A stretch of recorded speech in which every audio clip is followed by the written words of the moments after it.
The stars had always called to humanity. For thousands of years, people looked up at the night sky and wondered if they were alone. In the year 2089, they got their answer. A massive alien ship appeared above Earth, blocking out the sun over the Atlantic Ocean. The world held its breath. Governments prepared for war. Religious leaders called it the end times. But the aliens did not come to fight or destroy. They came to deliver a message. The ship belonged to the conquered of allied species, a coalition of 47 alien civilizations that had ruled the galaxy for over 10,000 years. Their message was simple and cold. Humanity was now aware of galactic civilization. They were welcome to watch and listen, but they were not welcome to speak. Earth was classified as a Class 7 civilization, the lowest tier possible, barely above animals in the eyes of the galaxy. Humans were primitive creatures who had just learned to leave their own planet. They had nothing to offer and nothing to say that mattered. The world leaders gathered at the United Nations to discuss their response. Some wanted to fight, some wanted to beg for acceptance, but a quiet voice rose above the chaos. It belonged to a young diplomat named Daniel Hayes. He suggested something radical. He suggested that humanity should accept the terms. They should watch. They should listen. They should learn. And they should wait. It took 3 years of debate, but eventually the world agreed. The Global Unity Accord was signed by every nation on Earth.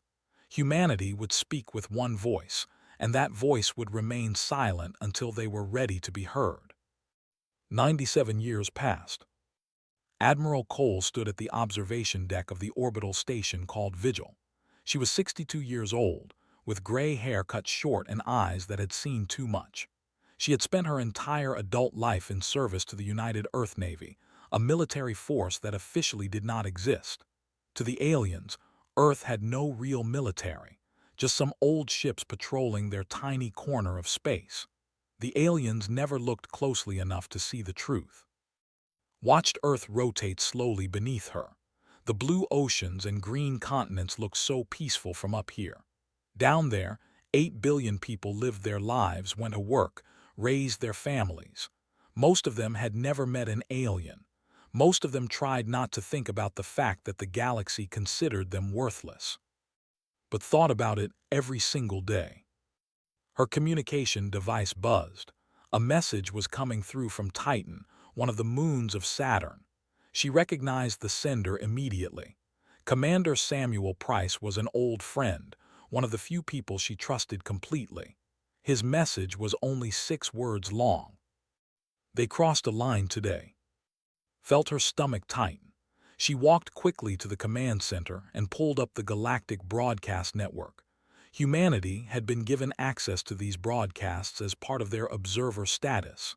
The aliens thought humans were too stupid to understand most of it. They were wrong. The broadcast showed the Great Assembly Hall of the Conquered.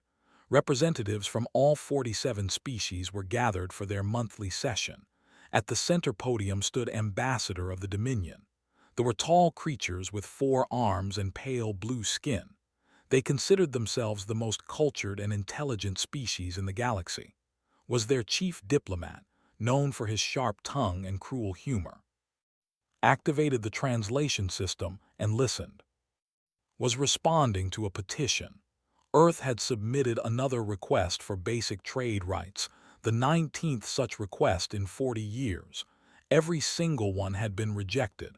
Had not expected this one to be different, but she had not expected what came next. Held up the petition document and smiled. His smile showed too many teeth. The humans have petitioned for trade rights again, he announced to the assembly. His voice dripped with amusement. Perhaps we should grant them permission to clean our waste processors.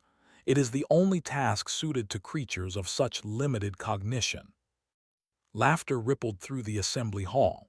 Dozens of alien species, thousands of representatives, all laughing at humanity. Continued, warming to his audience. Their entire species is an evolutionary accident, a cosmic joke that somehow learned to bang rocks together. They have contributed nothing to galactic civilization. They have no art worth viewing, no science worth studying, no philosophy worth considering.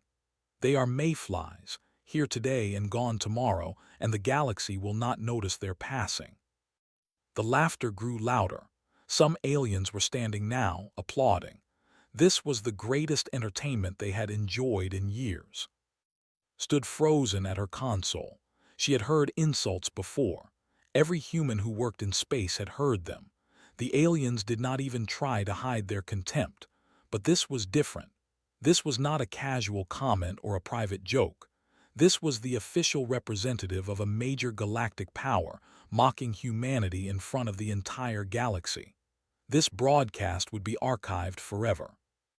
1,000 years from now, aliens would watch this recording and laugh at the primitive humans who thought they deserved respect. Something changed inside at that moment. She had spent her whole life following orders, trusting the plan, believing that patience would eventually pay off. But patience had limits, pride had limits, and humanity had just watched both of those limits get crossed. She opened a secure channel to Earth. Secretary General Daniel Hayes, now 94 years old but still sharp as ever, appeared on her screen. He looked tired, realized he had already seen the broadcast. "Sir," she said, her voice steady despite the anger burning in her chest, "I think our patience has run out." Hayes was silent for a long moment. Behind him could see other officials gathered, their faces grim. The whole world had seen the broadcast. The whole world had heard the laughter. Finally, Hayes spoke.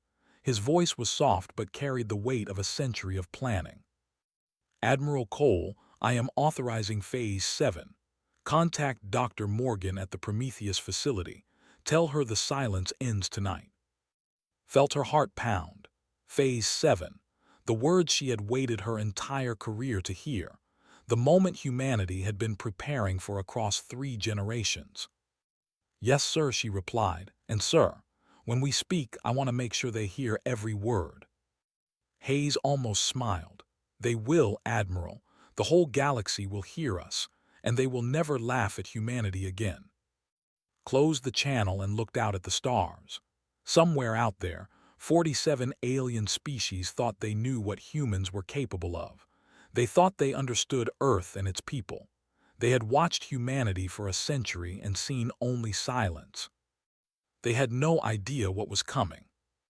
She turned to her crew and gave the order that would change galactic history forever.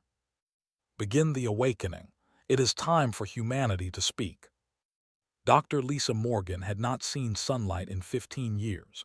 She lived and worked in a place that officially did not exist, a massive research facility carved into the heart of an asteroid floating in the dark space beyond Neptune. The facility was called Prometheus, named after the ancient god who stole fire from heaven and gave it to humanity. The name was fitting. The scientists here were stealing something far more valuable than fire. Lisa was 58 years old, with brown hair that had started turning white and hands that shook slightly from decades of precise laboratory work.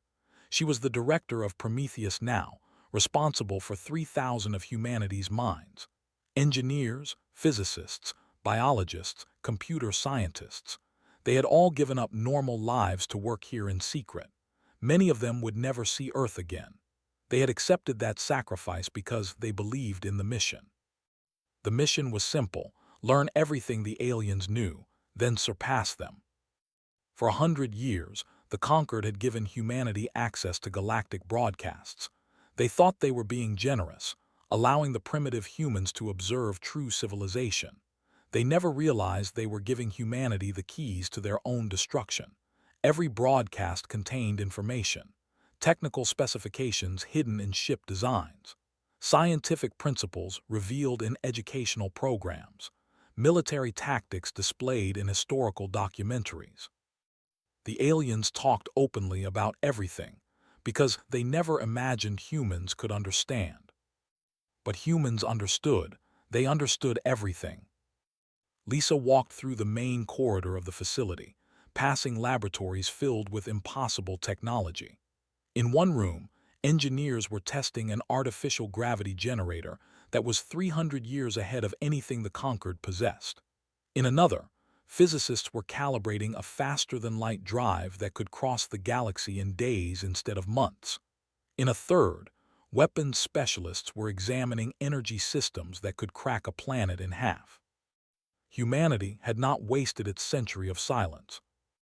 The message from Secretary General Hayes arrived at 3 in the morning facility time. Lisa was in her office, reviewing the latest test results, when her secure terminal activated. The encryption was the highest level possible. Only 5 people in the entire solar system had clearance to send messages like this. Hayes appeared on her screen. He looked older than she remembered, worn down by decades of carrying a secret that could change everything. Behind him, she could see other officials, their faces serious and determined. "Dr. Morgan," Hayes said, "the Concord has rejected our petition for basic trade rights for the 19th time. Ambassador's comments have been broadcast galaxy-wide. I assume you have seen them." Lisa nodded. She had watched the broadcast 3 times. Each time, the laughter of the alien assembly had made her angrier. "Public sentiment on Earth has shifted dramatically," Hayes continued. "People are demanding action. The silence has served its purpose. We are ready. I am authorizing Phase 7. Lisa felt a chill run down her spine. Phase 7. The culmination of everything Prometheus had worked toward. The moment when humanity would reveal its true face to the galaxy. "Understood, sir," she replied. "How much time do we have?" "I want the fleet deployed within 48 hours. Admiral Cole is already preparing her forces. Your job is to ensure all systems are fully operational." "They will be, sir. We have been ready for 20 years. Hayes paused, and for a moment Lisa saw something in his eyes that looked almost like fear. Not fear of the aliens, but fear of what humanity was about to become. "Dr. Morgan," he said quietly, "when this begins, there is no going back. We will either earn our place among the stars, or we will make enemies of the entire galaxy. Are you certain our technology is superior?" Lisa thought about all the tests, all the simulations, all the years of careful preparation. She thought about the young scientists who had devoted their lives to this moment. She thought about her own daughter, born on this asteroid, who had never seen a tree or felt rain on her face. "Sir," she said firmly, "the Conquered thinks they are the most advanced civilization in the galaxy. They are wrong. We have surpassed them in every meaningful way. Our ships are faster, our weapons are stronger, our computers are smarter. When we reveal ourselves, they will understand that their century of mockery was the greatest mistake they ever made." Hayes nodded slowly. "Then begin the awakening. May God help us all." The connection ended. Lisa stood alone in her office for a moment, letting the weight of the moment settle over her. Then she activated the facility-wide communication system. "Attention all personnel. This is Director Morgan. Phase 7 has been authorized. All departments are to begin final preparations immediately.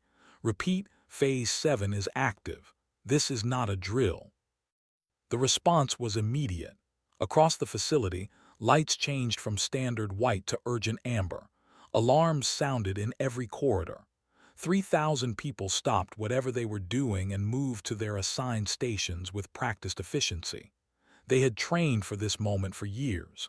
Now it was finally happening. Chief Engineer arrived at the command center within minutes. He was a large man with calloused hands and a mind that could solve problems other people could not even understand. He had designed most of the ships that were about to change galactic history. "The fleet is ready," he reported. 1,200 ships, all fully operational. Faster, stronger, and more advanced than anything in the Conquered Armada. Our smallest patrol craft could destroy their largest battleship." Lisa nodded. "And the communication network. We can broadcast to every inhabited system simultaneously. When Admiral Cole speaks, every corner of the galaxy will hear her voice." "Good. What about the intelligence package?" Smiled grimly. "We have compiled every secret the Conquered has tried to bury. Illegal experiments, hidden wars, economic manipulation, political assassinations. 100 years of listening to their broadcasts gave us access to everything. When we release this information, the conquered will tear itself apart. Lisa looked at the main display, which showed the current position of every human ship in the solar system. Most of them were hidden, disguised as asteroids or debris, invisible to alien sensors. In 48 hours, they would emerge from hiding and announce humanity's arrival on the galactic stage. She thought about her parents, who had died believing humanity would always be considered inferior. She thought about her teachers, who had told her that some dreams were too big to achieve. She thought about every human who had ever looked up at the stars and wondered why the universe seemed so indifferent to their existence. Today, she whispered to herself, today we show them who we really are. She turned to and gave the final order. Launch the fleet. Tell Admiral Cole her ships are cleared for deployment, and make sure the aliens see us coming. I want them to have time to be afraid. Nodded and began transmitting orders. Across the solar system, engines activated, weapons systems powered up, and 1,200 ships began moving toward their designated positions. The awakening had begun, and the galaxy would never be the same. The conquered assembly hall was the largest structure ever built by intelligent beings. It floated in the neutral space between three major star systems, a massive sphere of crystal and metal that could hold representatives from every civilized species in the galaxy. For 10,000 years, the great decisions of galactic civilization had been made within its walls. Wars had been declared here. Peace treaties had been signed. The fate of entire species had been decided by votes cast in this very chamber. Today, the assembly was discussing trade quotas. It was boring work, the kind of administrative business that kept civilization running but inspired no one. Representatives from the 47 member species sat in their designated sections, half of them barely paying attention. Some were reviewing documents, others were having quiet conversations with their neighbors. A few were clearly sleeping. Ambassador of the Dominion was feeling particularly pleased with himself. His speech about the human petition had been a tremendous success. The recording had been viewed billions of times across the galaxy. He had received congratulations from diplomats of every major species. His wit and eloquence had reminded everyone why they were considered the cultural leaders of galactic civilization. He was thinking about what clever insult he might deliver next when every screen in the assembly hall flickered. The trade quota presentation vanished, the lighting changed, and a human face appeared on every display in the chamber. It was a woman, middle-aged with gray hair and steady eyes. She wore a simple uniform with no decorations. Her expression was calm, almost peaceful, but there was something in her gaze that made uncomfortable. She looked like someone who had been waiting a very long time for this moment. "My name is Cole," the woman said, "Admiral of the United Earth Navy. For 100 years, humanity has observed galactic civilization. We have listened to your broadcasts. We have studied your technology. We have heard every insult, every mockery, every declaration of our supposed inferiority." Jumped to his feet, his 4 arms waving frantically. "Cut this feed immediately. Security, shut down this broadcast. The primitives have somehow accessed our network." Technicians rushed to their stations, but nothing they did made any difference. The human woman continued speaking, her voice reaching every corner of the galaxy simultaneously. "You called us children. You called us evolutionary accidents. You laughed when we asked for basic respect. You us trade, us knowledge, us a seat at the table of galactic civilization." Across the chamber, representatives were rising from their seats, shouting questions that no one could answer. How had the humans accessed the conquered communication network? How were they broadcasting to every system at once? The technology required for such a transmission was beyond anything humans should possess. Then the reports started coming in. "Ships," someone shouted. "Human ships are appearing everywhere." Stared at his personal display. The data made no sense. Hundreds of human vessels were emerging from faster-than-light travel across conquered space. They were appearing near major planets, space stations, and military installations. They were moving in perfect formation, with a precision that suggested years of planning. And they were like nothing anyone had ever seen. The ships were sleek and elegant, with designs that seemed to flow like water. They did not match any known human technology. They did not match any known alien technology either. They were something entirely new, something that should not exist. You believed we had nothing, Admiral Cole continued. You believed our silence meant weakness. You were wrong. The defense systems activated automatically as a massive human vessel appeared in orbit. It was larger than anything in the fleet, a ship built for war on a scale that imagination. Its weapons systems were powered up, its shields were active, and it was broadcasting a simple message on all frequencies. We come in peace, but we are no longer asking. Felt something he had not experienced in decades. Fear. Real, genuine fear. The kind of fear that came from realizing you had made a terrible mistake. The human admiral was still speaking, her voice steady and clear. We do not seek war. We do not seek conquest. We seek only what we have always sought: respect, a seat at your table, recognition that humanity has earned its place among the stars. She paused, and in that moment of silence, the entire galaxy held its breath. You have one standard galactic day to respond, 24 of your hours. During that time, our ships will remain in position. They will not fire unless fired upon. They will not interfere with civilian activities. They are simply here to deliver a message. Admiral Cole leaned forward slightly, and her eyes seemed to look directly at even though she could not possibly know he was watching. For 100 years you told us we were nothing. You told us we had no value, no worth, no future. You laughed at our dreams and dismissed our potential. But while you were laughing, we were learning. While you were celebrating your superiority, we were building. While you were certain of our weakness, we were growing stronger than you ever imagined. The transmission shifted, showing images of human technology.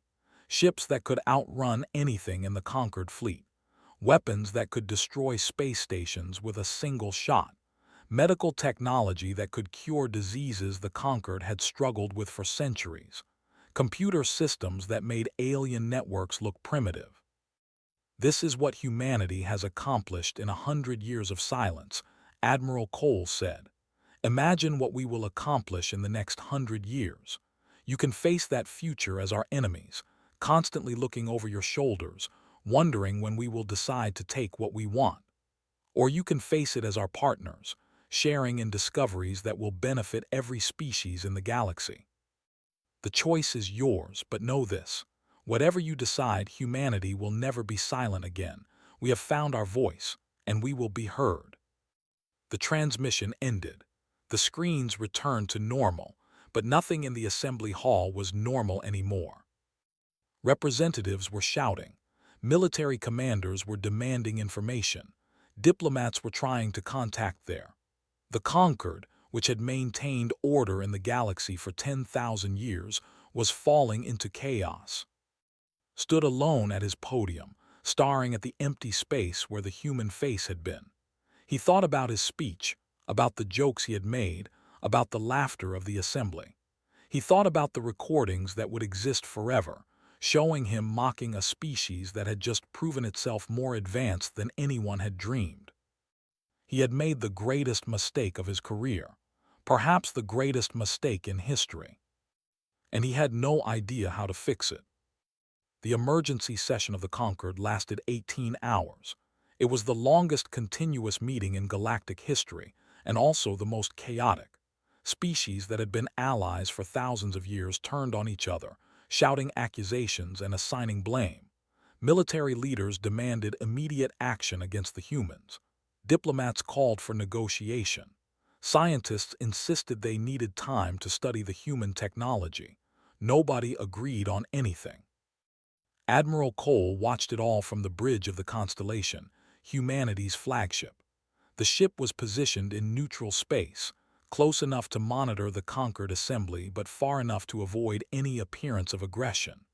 Around her, 300 crew members worked with quiet efficiency, tracking every transmission and analyzing every piece of data. Commander Grant stood beside her command chair, reviewing the latest intelligence reports. He was 35 years old, with dark skin and a calm demeanor that never seemed to break no matter how tense the situation became. Had chosen him as her second in command specifically because he never panicked. "They are demanding military action," he reported. "They want the conquered fleet to attack our ships immediately." Nodded, she had expected that. There were proud creatures who did not handle embarrassment well, and what about the others? "The collective is calling for negotiation. They seem genuinely interested in peaceful resolution. The Federation has withdrawn completely. They sealed their borders and recalled all their diplomats." "Smart of them," murmured. "They had always been the most cautious species in the conquered. They would wait to see which way the situation developed before committing to any course of action." "There is something else," added.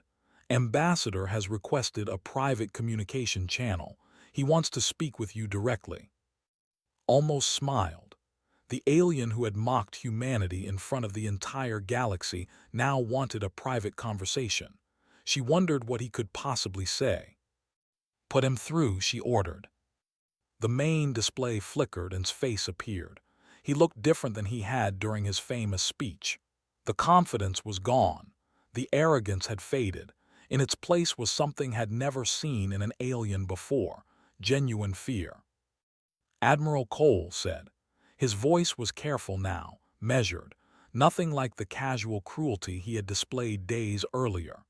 "The Dominion wishes to express its sincere regret for any statements that may have caused offense to the human species." Let the silence stretch. She had waited 100 years for this moment. She was not going to rush it. "Ambassador," she said finally, "do you know why we stayed silent for so long?" Shifted uncomfortably, his forearms fidgeting in a way that suggested extreme anxiety. "I assume you were developing your technology in secret, preparing for this moment." "That is partly true, but there was another reason. We were watching, not just watching your technology, Ambassador. We were watching you, learning your nature, understanding how galactic civilization really works." Said nothing. He seemed to sense that something dangerous was coming. "We learned," continued, "that the conquered respects only strength. That kindness is mistaken for weakness. That patience is seen as inability. We learned that your coalition of 47 species is held together not by shared values but by mutual fear. Everyone is afraid of everyone else. That is why you have maintained peace for 10,000 years, not because you wanted peace, but because you were afraid of war." "This is not entirely accurate," protested weakly. "The conquered represents the highest ideals of galactic civilization." "Does it?" Pulled up a data file on her console and transmitted it to display. "We also learned some other things, Ambassador. Things the conquered would prefer to keep hidden." Looked at the file, and his pale blue skin turned even paler. "We know," said, "that they have been manipulating trade agreements for centuries. You have systematically impoverished newer species to maintain your economic dominance. We have the records. Every transaction, every secret deal, every bribe." "How could you possibly know that?" whispered. "We also know that the collective has been conducting illegal biological experiments on pre-contact civilizations. They have been testing weapons and diseases on species that do not even know galactic civilization exists. We have the research data, the coordinates of the test sites, the names of the scientists involved." Was shaking now. "This information could destroy the conquered," he said. "Yes," agreed. "It could. We also know about the strip mining operations on uninhabited worlds. We know about the secret wars the conquered has fought and covered up. We know about the species that were exterminated because they became inconvenient. We know everything, Ambassador." She leaned forward, her eyes locked on the alien's face. "You forgot something important when you gave us access to your broadcast network. You thought we were too primitive to understand what we were hearing. You spoke openly because you assumed we were not listening, but we were listening to everything. For 100 years, we recorded every transmission, analyzed every conversation, decoded every encrypted message. We know more about the conquered than most of your own members know about themselves." Was silent for a long moment. When he finally spoke, his voice was barely a whisper. "What does humanity want?" Had thought about this question for most of her adult life. She had imagined this conversation 1,000 times, planning exactly what she would say when the aliens finally asked. "We want what we have always wanted," she replied. "A seat at the table, full membership in the conquered with complete voting rights, trade agreements that are fair and equal, recognition that humanity is not inferior to any species in the galaxy. And if we refuse, then we release everything we know, every secret, every crime, every lie the conquered has told for 10,000 years. Your coalition will tear itself apart within a decade. Wars will break out across the galaxy. Billions will die. And humanity will watch from the safety of our solar system while you destroy each other." Closed his eyes. "This is blackmail." "No," said firmly. "This is negotiation. Blackmail would be threatening to hurt you. We are offering you a choice. You can accept us as equals and benefit from our technology and partnership, or you can reject us and suffer the consequences. Either way, humanity wins. The only question is whether the rest of the galaxy wins with us." The alien ambassador was silent for a very long time. Could see him struggling with the decision, weighing his pride against his survival, his arrogance against his fear. Finally he spoke. "I will take your terms to the conquered assembly. I cannot promise they will accept, but I will advocate for agreement. You have my word." Nodded. "You have 24 hours, Ambassador. Use them wisely." She ended the transmission and sat back in her chair, was staring at her with something like awe. "Do you think they will accept?" he asked. Looked out at the stars, thinking about all the generations of humans who had dreamed of this moment. "They will," she said. "They have no choice. And when they do, everything changes for them, for us, for everyone." She turned back to her crew and gave her next order. "Maintain positions, monitor all communications, and get me a direct line to Secretary General Hayes. We have a lot to discuss." 3 months had passed since humanity revealed itself to the galaxy. 3 months of negotiations, arguments, compromises, and finally agreement. The Treaty of Saul was signed on a Tuesday afternoon, in a ceremony broadcast to every inhabited world in the galaxy. Earth became the 48th member of the conquered of allied species, with full voting rights and complete equality under galactic law. The galaxy would never be the same. Dr. Lisa Morgan stood on the surface of Mars, watching the first alien diplomatic vessel descend toward the newly constructed embassy complex. The ship was designed, elegant and curved, painted in the pale blue colors of their. 3 months ago, they had been humanity's greatest critics. Now they were among the first to establish formal relations. Politics, Lisa thought. It changed faster than anyone expected. The Mars Embassy was humanity's gift to the galaxy, a neutral ground where any species could come to meet with human representatives. The buildings were designed by the greatest architects on Earth, combining human aesthetics with alien functionality. Gardens filled with plants from a dozen worlds surrounded the main structures. It was beautiful, welcoming, and intended to send a message. Humanity was ready to be a good neighbor.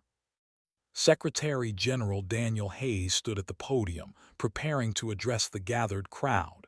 He was 95 years old now, frail but determined. He had waited his entire life for this moment. He was not going to miss it. The crowd itself was unlike anything in human history. Humans stood beside, who towered over them with their 4 arms and pale skin. Delegates mingled with their counterparts, their differences forgotten in the face of this new reality. Scientists, diplomats, soldiers, and civilians from 100 worlds had come to witness the birth of a new era. Hayes cleared his throat and began to speak. 100 years ago, humanity received a message from the stars. We were told to be quiet and wait. We were told that we had nothing to offer galactic civilization. We were told that our dreams of equality were foolish fantasies. He paused, looking out at the mixed assembly. We chose to listen. We chose to learn. And when the time came, we chose to speak with a voice that could not be ignored. Applause rippled through the crowd, human and alien hands clapping together in appreciation. But this is not a victory of weapons or technology, Hayes continued. This is not about who has the bigger fleet or the more powerful weapons. This is a victory of patience, of unity, of the simple human refusal to accept that we were less than anyone else in this vast universe. Admiral Cole stood near the back of the crowd, wearing her full dress uniform for the first time in years. The medals on her chest gleamed in the Martian sunlight. She had earned every one of them, though the galaxy would never know the full story of what she and her crews had accomplished. Commander Grant stood beside her, watching the ceremony with quiet satisfaction. "Do you think they actually see us as equals now?" he asked softly. Watched Ambassador approach the podium to deliver the Conquered's formal welcome to humanity. The alien moved differently than he had 3 months ago. The arrogance was gone. In its place was something that looked almost like humility. He had learned a hard lesson about the cost of underestimating others. "No," admitted, "not yet, but they respect us now. They take us seriously, and that is a start. True equality will come with time as we work together and learn from each other." Began his speech, his translator converting his words into every human language simultaneously. "On behalf of the conquered of allied species, I welcome humanity to the galactic community. We acknowledge the mistakes of the past. We acknowledge the pain caused by ignorance and prejudice, and we commit ourselves to building a future of mutual respect and cooperation." Notice that he did not apologize directly. Politicians never did, but the meaning was clear enough. "Humanity has shown us," continued, "that silence is not weakness, that patience is not surrender, that the measure of a species is not how loudly it speaks, but how well it listens and learns. We look forward to discovering what else humanity has to teach us." The ceremony continued for another hour. Treaties were signed. Hands were shaken. Photographs were taken that would appear in history books for centuries to come. It was the most significant diplomatic event in galactic history, and everyone knew it. As the crowds began to disperse, Lisa Morgan found herself standing alone near the edge of the embassy gardens. She looked up at the Martian sky, watching ships from a dozen species climb toward orbit. Somewhere among them was a shuttle carrying her daughter back to the Prometheus facility, where a new generation of scientists was already working on the next breakthrough. Secretary General Hayes approached her, walking slowly but steadily despite his age. "You should be proud," he said. "None of this would have happened without Prometheus, without the work you and your people did." Lisa shook her head. It would have happened eventually. Humanity was always going to reach for the stars. We just helped them get there a little faster. Hayes smiled, "Maybe, but I prefer to think that we chose our path. We could have accepted our place at the bottom of galactic society. We could have given up and accepted that we would always be considered inferior. Instead, we worked. We sacrificed. We believed in something better." He looked up at the stars himself. "That is what I want people to remember," he said. "Not the technology, not the ships, not even the moment when we revealed ourselves. I want them to remember that we never stopped believing we could be more than what others saw in us." Lisa nodded. Somewhere on Earth, children were looking up at the night sky with new wonder. They knew now that the universe was full of life, full of possibilities, full of futures waiting to be discovered. They knew that humanity had earned its place among the stars. And they knew that the silence was over. On the orbital station Vigil, now converted into humanity's first galactic embassy, a new plaque had been installed in the observation deck. It bore a simple inscription, voted on by the crew who had served there during the long years of waiting. For a century we were silent, we listened, we learned, we grew, and when we finally spoke, the galaxy listened back. Beneath the official plaque, someone had added a handwritten note. No one knew who had written it, but no one removed it either. Never forget, patience is not weakness, silence is not surrender, and humanity is never alone. The stars continued to shine, unchanged by the events below, but the creatures looking up at them had changed forever. They were no longer observers, watching from the edges of civilization. They were participants, partners, equals in the great adventure of galactic existence. And somewhere, in a small house on Earth, a little girl asked her father why the aliens had come to visit their planet. Because we showed them who we really are, he told her, and now they want to know more. The girl looked up at the sky, her eyes full of wonder and hope. Will we go visit their planets too? Her father lifted her onto his shoulders so she could see the stars more clearly. We can go anywhere now, he said. The whole galaxy is waiting for us. And for the first time in 100 years, humanity looked toward the future without fear, without shame, and without silence. The journey was just beginning.